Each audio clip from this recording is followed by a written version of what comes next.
Good morning, and welcome to First Presbyterian Church of San Rafael. My name is Lorna Wirtz, and today our pastor, Cynthia Cochran-Carney, is on the East Coast in Pittsburgh for a family wedding. Today we're going to hear stories, and we're going to see pictures from the PDA trip that our congregation did to Paradise in October to help rebuild homes after the Dixie Fire. If you're visiting with us today, we welcome you and are glad that you are here. Please fill out a welcome card so that we can be in touch with you. After worship, you're invited to enjoy coffee and tea in Knowles Hall. We do have a few announcements. The hiking walking group is planning to walk today. You are to meet, if you're interested, meet in the jury parking lot next to the dog park at the Civic Center at 1 o'clock. And if you need to carpool to that spot or you need a ride, please see Barbara Turnell for details afterwards, and Barbara's sitting right over there. We continue to read our Newell book together, but today there is no adult ed class after the service. We will continue to have a conversation, however, next week after the service. And starting tomorrow, January 10th, our congregation is going to be able to register for John Philip Newell's visit to us on February 19th. We're allowing a week for the congregation to register first to make sure that you get a seat, because we know that it will be well attended. There's information in the e-news about it, and in the first e-news that went out, there was a mistake in the email address to use for registration, so please look at the special email that went out afterwards with the correct address. Please send an email to reserve your spots. Call the church office if you have any trouble with the registration. The next week, the registration will be open for the public, so you'll want to get your name in early. Also, the next PDA trip, Presbyterian Disaster Assistance trip, to help rebuild homes in Paradise will be the week of May 1st. We hope after the presentation today that you all will join us. So please let us know if you'd be interested. You can talk with any of us after the service or at any time to find out more details after today's service. So let us stand and join in the opening song.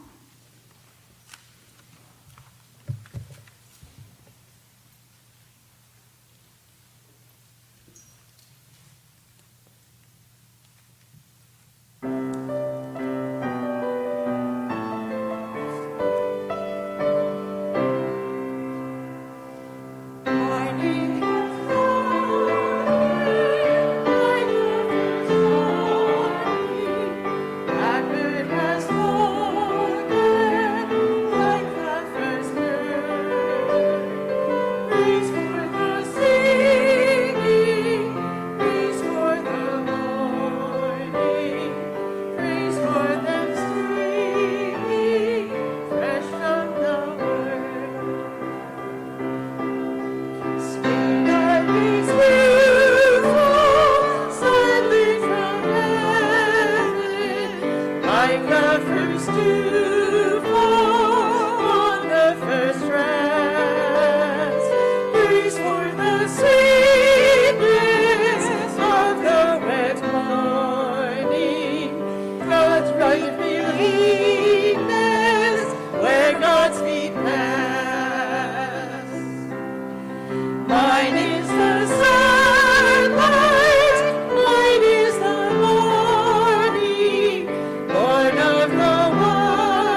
May the weary find a soft place to rest.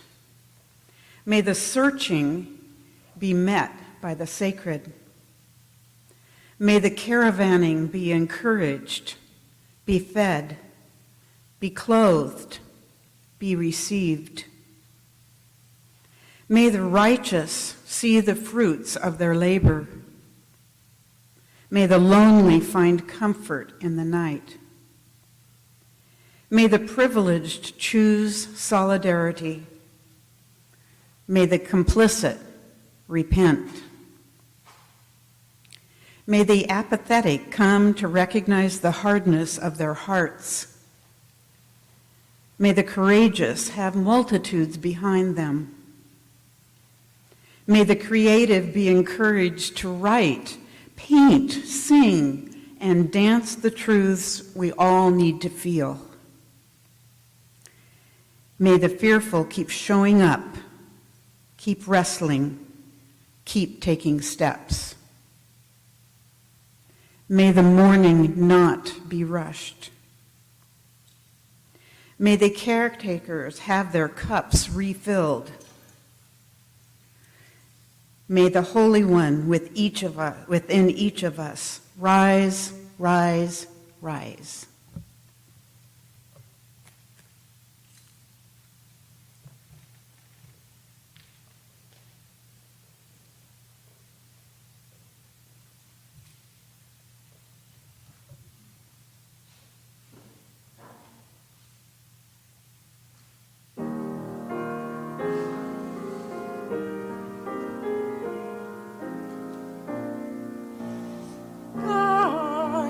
Truly our good shepherd, lambs and sheep God loves and feeds. Who can measure this great kindness? No one else knows all our needs. By clear waters God will lead us to revive our thirsting souls. With our Lord we'll dwell forever, giving thanks our highest goal.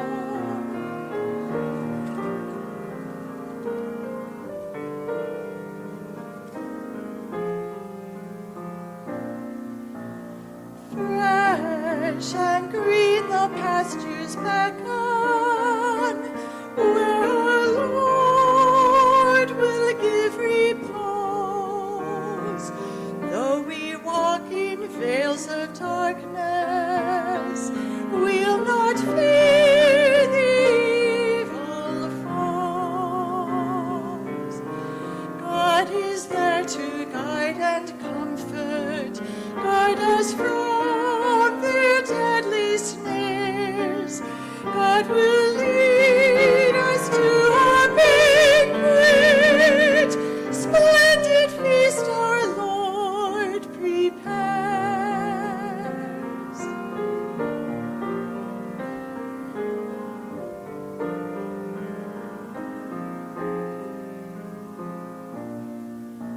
See God's care and kindness follow every breath we take to live.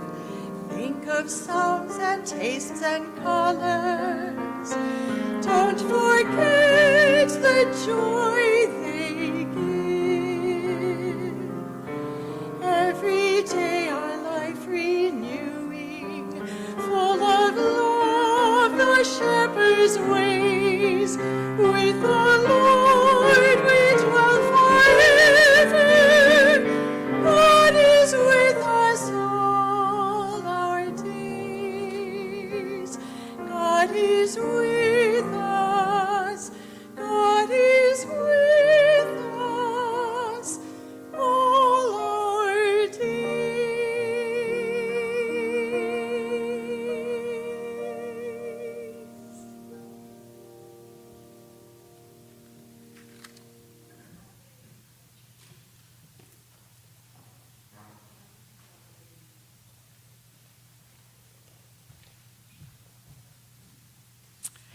Good morning, Nigel and Tiago. We're glad you're here. Would you like to go downstairs to your classroom? Okay, you may go.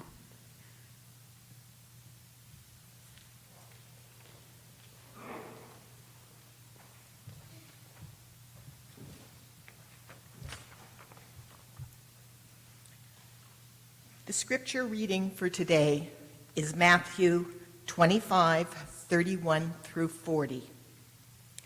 When the Son of Humanity comes in glory and all the angels, then he will sit on the throne of his glory. All the nations will be gathered before him, and he will separate people one from another as a shepherd separates the sheep from the goats, and he will put the sheep at his right hand and the goat at his left. When the one in power will say to those at the right hand, "Come, you that are blessed by the Holy One, inherit the kingdom prepared for you from the foundation of the world. For I was hungry, and you gave me food. I was thirsty, and you gave me something to drink. I was a stranger, and you welcomed me.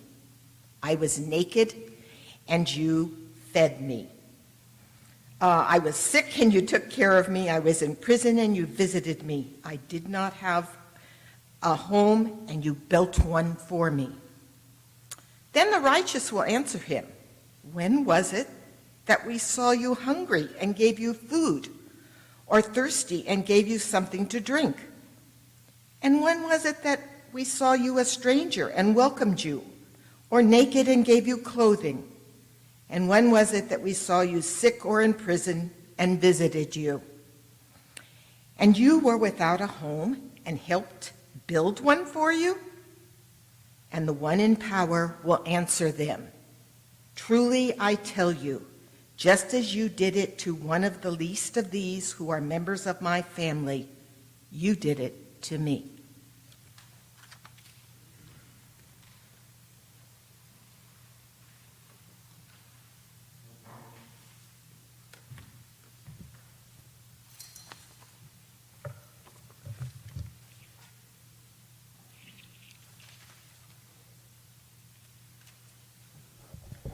Good morning. We'll share some slides with you that describe our experiences in Paradise this past October. However, first, we want to show you a brief video to give you some sense of the devastation that caused the 2018 Camp Fire.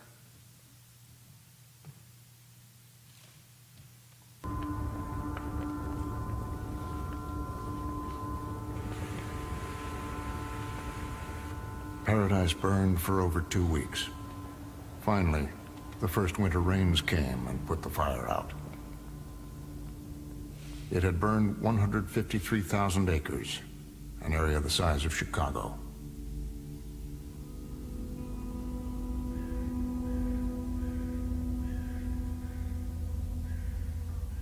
It was the most destructive fire California had ever seen. Around 30,000 people lost their homes.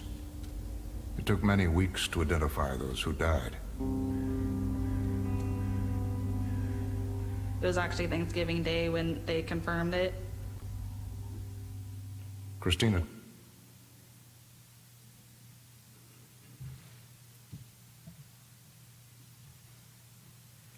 As you remember, you sent a team of 12 of us, members of FPCSR, to rebuild homes in Paradise. And I think there's the list of all of us. We're grateful for the opportunity to share our experiences there and tell you what we have learned. First, let me give you some background. The Camp Fire of November 2018 was the deadliest and most destructive wildfire in California history. On November 8 of 2018, the people of Paradise awoke to a mottled gray sky and gusty winds. Soon, the campfire was upon them, gobbling up an acre per second. Less than 2 hours later, the town was engulfed in flames. The residents trapped in their homes and cars. By the next morning, 85 people were dead, and 95% of the structures in Paradise were completely destroyed. Presbyterian Disaster Assistance, or PDA, began immediately working with the leadership in the affected presbyteries, releasing emergency grants to meet the urgent needs of their neighbors. PDA deployed national response teams to the American Red Cross shelters and Presbyterian church shelters to provide disaster spiritual care and to help prepare for the lengthy recovery. PDA long-term recovery efforts began a few months ago, and our team was part of that. The population of Paradise before the fire was 27,000, and now it's 4,000. There's much more work to do. In the slideshow you'll see in just a minute, we show the Trinity Presbyterian Church in Oroville, where we stayed, and we fixed our meals. You'll see one house where part of our team painted the exterior, and another house where we put on exterior siding.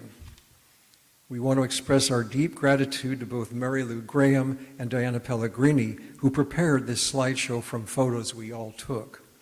After the slideshow, you'll hear stories from team members who will share their experiences and their feelings about the experiences. We have some maps and which give some idea of the location of the area of the campfire. The first one shows the location of Paradise. Well, first, so Oroville is where the Trinity Presbyterian Church is. For reference, there's Chico. Down here, quite a ways, is Sacramento, and there's Paradise. Paradise's elevation is about 2,000 feet, just where pine forests in the Sierra Range begin. And on the next slide is the town of Paradise. The town is shaped like a triangle, so we have Butte Creek here, and then over here is the western, let's see, it's the west branch of the Feather River to the east. And it's quite spread out. It's about 5 miles across here at the base of this triangle. This X is one of the houses where we put on siding, and this X represents the other house where we did painting. The fire started to the east and swept across very rapidly.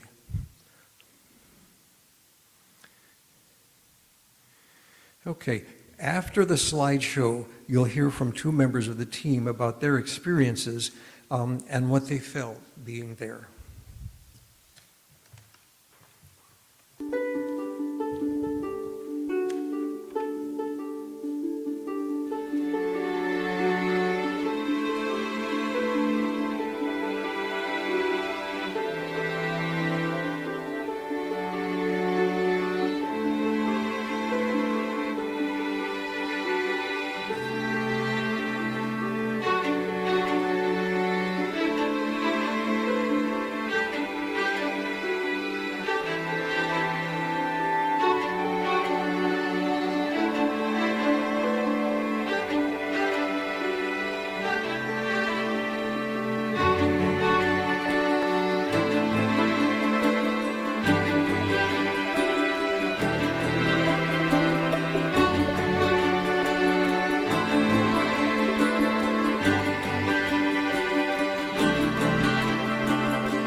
those pictures all go by so fast for those of us who were there. I mean, it looks like we had a lot of fun, and there were lots of smiles, and we did have a lot of fun.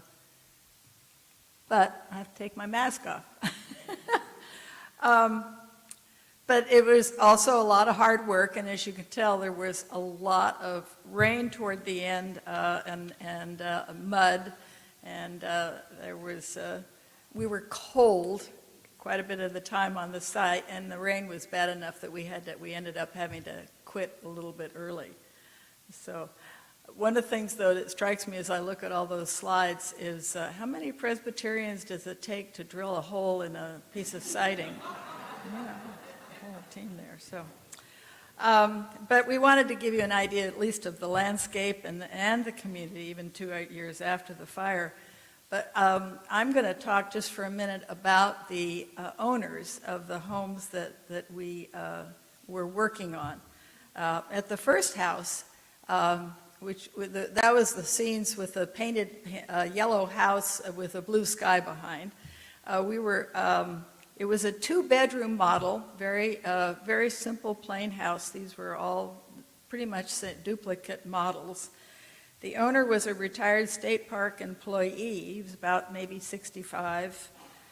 He was single. He had only lived in the house 1 year before the fire in 2018. He had lived all over the state, and he had picked Paradise as his retirement spot, and had just installed the hardwood floor throughout the house before the fire. He had 2 dogs he was able to escape with the day of the fire, but the cat that he also owned, he never could find in time to get into the car. It turned out Dinah reminded me at the first service that he came back a month later when they were allowed back at the site, and the cat was found by some neighbor miraculously. So that was one happy end to that story.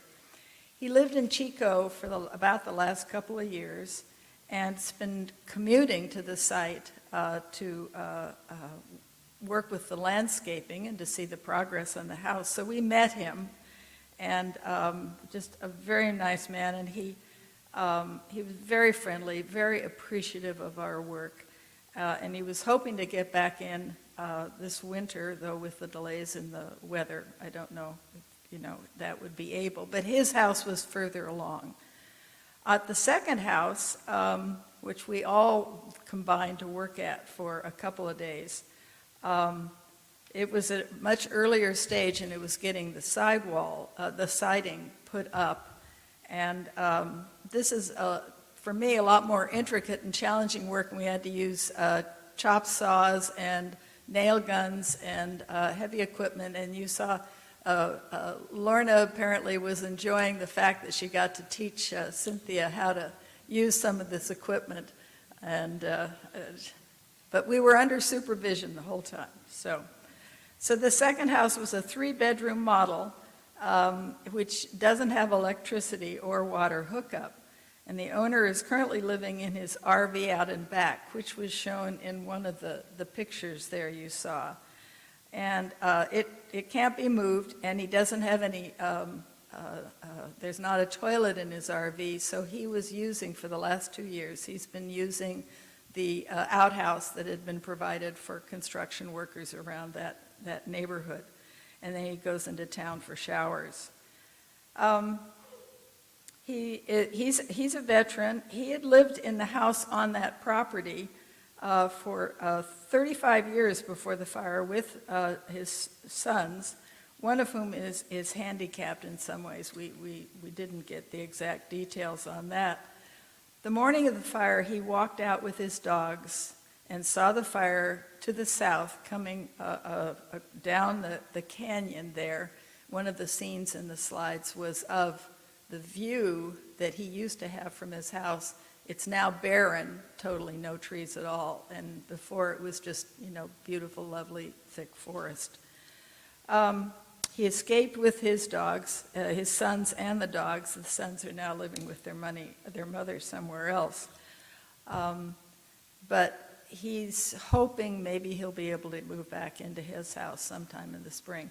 The team that worked there at first was able to meet him and talk with him. And again, you know, the gratitude of the residents of the community, anywhere we went, we felt such great gratitude and appreciation for even the few days of work that we did there. So I'm going to turn the mic over to Lisa Olson, who will give you a little bit more detail.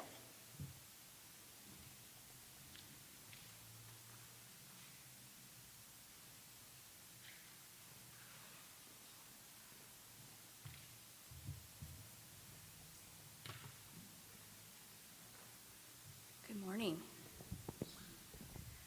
I am so happy to have earned this shirt. Is that a little better? Can you hear me? No. No and yes. I was saying I am so happy to have earned this shirt. I was a first-time participant in October. I had been to church here many years and seen the blue shirts and been a little envious and was so grateful for the opportunity to participate in this PDA trip. I wanted to do it for a couple of reasons. First of all, obviously I wanted to be of service, and I was delighted to learn that we were doing service in California. I'm a lifelong California resident, and the wildfires have been a certain amount of heartache that I've wanted to be able to take some action on. I don't have a big income, and I can't always help out financially when problems occur, but I was grateful for an opportunity to be of service. The other reason I really wanted to go was to get to know my church family better. And boy, did I. I was fortunate enough to be a passenger in the back seat of Ralph and Leslie's van that they rented, and my seatmate was Cynthia. So on the drive up and on the drive home, I got to know our pastor better, and she got to know me a little better too. Lo and behold, when we got to the church, you saw the kind of dorm setting with the cots. And as I was setting up my sleeping bag, I turned around and realized that Cynthia was sleeping right next to me, too. So that's just a small example of the wonderful ways in which working together and really sleeping and eating and all of that together can really help us lower those walls that might be up and allow ourselves to get a little more connected with people who matter to us. I had some worries before I went. I was pretty worried that everyone was going to be better at this than I was. I don't know how to do any construction stuff. I know how to paint. And so when we were filling out the paperwork and I was looking at the page that said check off your skill set, I could only check that one little box that said painting. And I thought, oh my goodness, I'm not going to be, doing enough or helping enough. But I'm delighted to say there's so much support from our existing PDA group and from the volunteers who coordinate all of this, and the foreman, I can't remember his name, Kevin. She just walked us through things step by step and taught us how to do everything. And when there were things I wasn't comfortable doing, like operating the power tools, there were plenty of other people dying to do that. So, so that was just fine. I think, the part about teamwork was just really, really a pleasure. I was able to do everything that was needed of me, and that process of having someone else step in and say, let me do that for you, just happened over and over again in both directions. I could do that for some people, and they could do it for me as well. And that kind of leads me to these couple of moments that I wanted to talk about. You know, on the first day I was there, I was part of the Yellow House team. We were painting, and it was lovely. There was some sunshine, and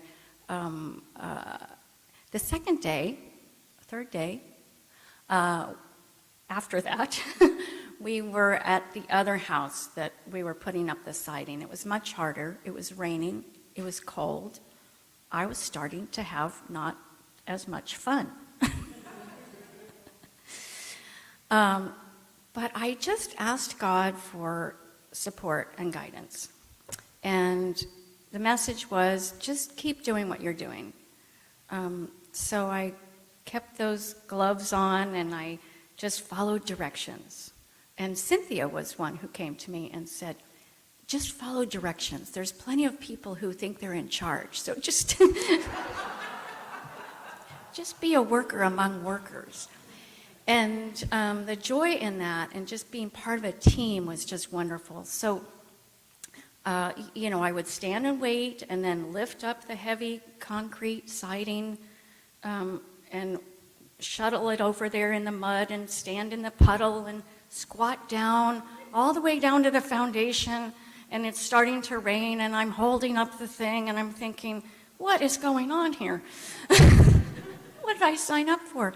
And then I had this moment where I was just looking at the foundation of the house and the material that underlays the siding, and realizing that somebody else had been there before us the week before, and they'd done that part.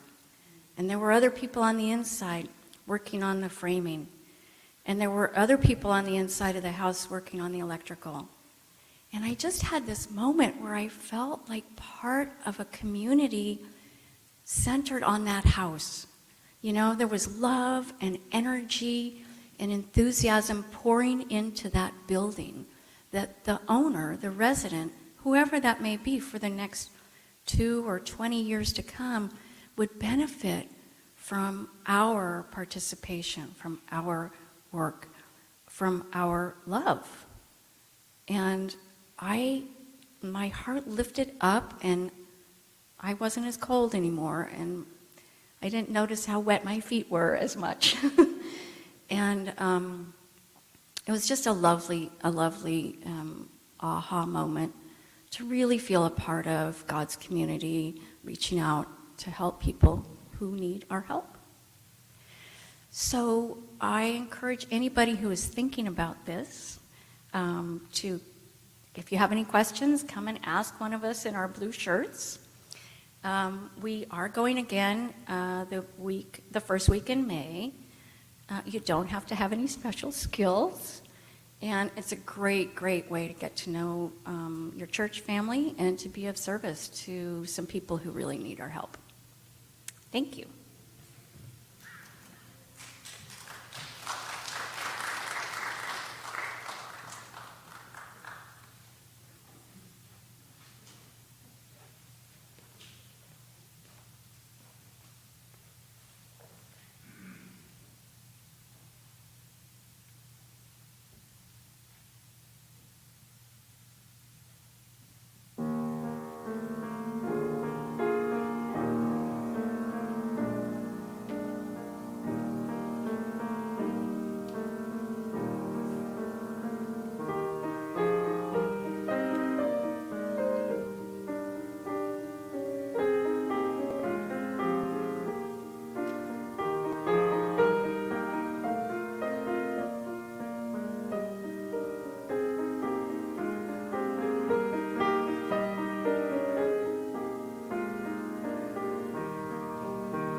Well, I think now is a good opportunity for you to share your thoughts and reactions to what you saw and heard this morning through our sermon.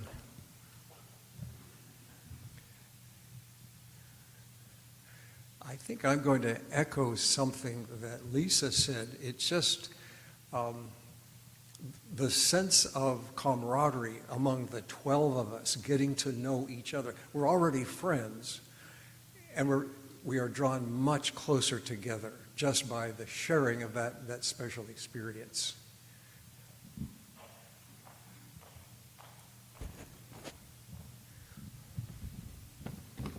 So I wrote a little reflection. Paradise, sighs and cries, paradise arise. Some died, homes in ashes, we all sighed. Time passes, paradise arise. The fire caused much demise, but to hope's surprise, paradise arise.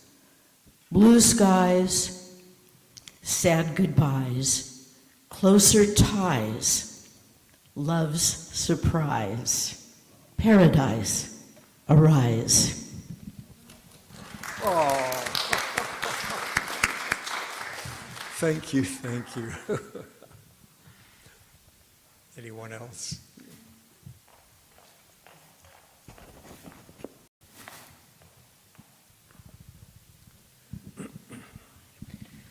Well, on behalf of the congregation, I'm going to speak and say thank you to all of you who do put your time in to do this. Some of us feel that we're too old to do this, but maybe we'll try it sometime. Thank you. I have to say, many of us are senior citizens.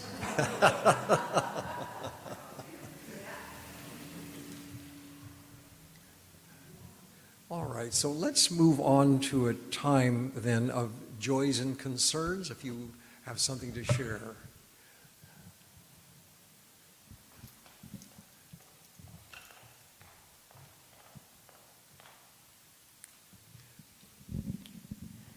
As many of you know, I've spent nearly the last 2 months in Vermont helping my sister-in-law take care of my brother. And I just want to thank you all for the support I felt and received from my church family. There were emails, phone calls, texts, and prayers, and they really were greatly appreciated. Thank you.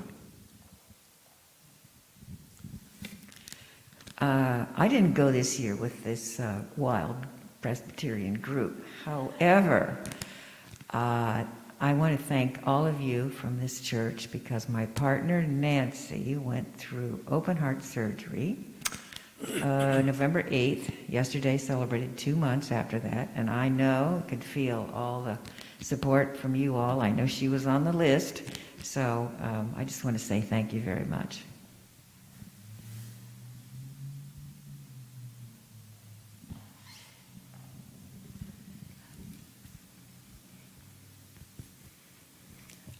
Those of you who are church members here will remember Carlene McCart, and of course she did transfer her membership to St. Luke Presbyterian Church, but she has joined us on several of these trips in recent years, including this one. But she did send us a note and said she was not able to be here today because St. Luke is calling a new pastor as of today, so we send prayers to her and to that church community.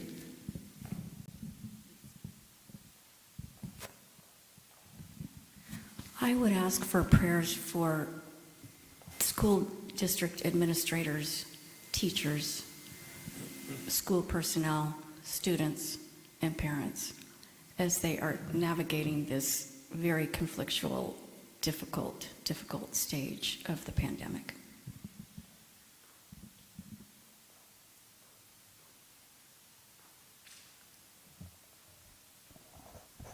All right, let's come together in prayer. Gracious God, we lift up for your care the names of those spoken here today, and of those spoken silently in our hearts. Holy One, you are our comfort and strength in times of sudden disaster, crisis, or chaos. Surround us now with your grace and peace through storm or earthquake, fire or flood. By your Spirit, lift up those who have fallen. Sustain those who work to rescue or rebuild. And fill us with the hope of your new creation. Through Jesus Christ, our rock and redeemer. Amen.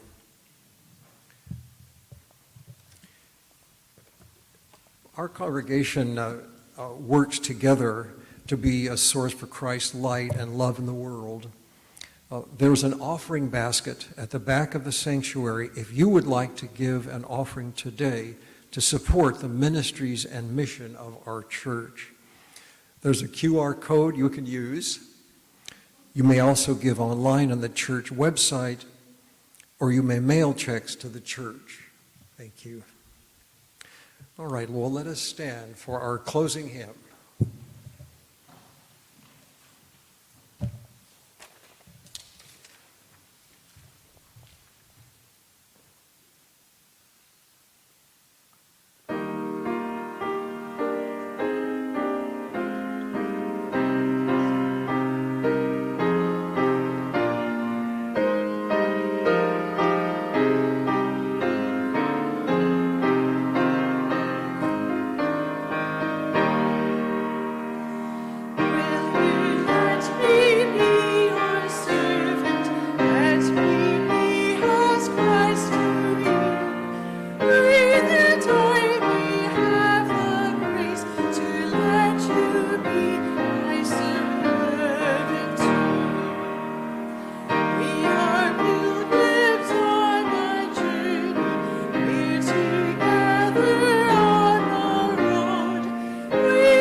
May our Creator renew in us a creative spirit so we might be instruments of healing and joy. May Christ sustain us in grace and love. May the Spirit fill us with courage to be bearers of hope in our community and in the world.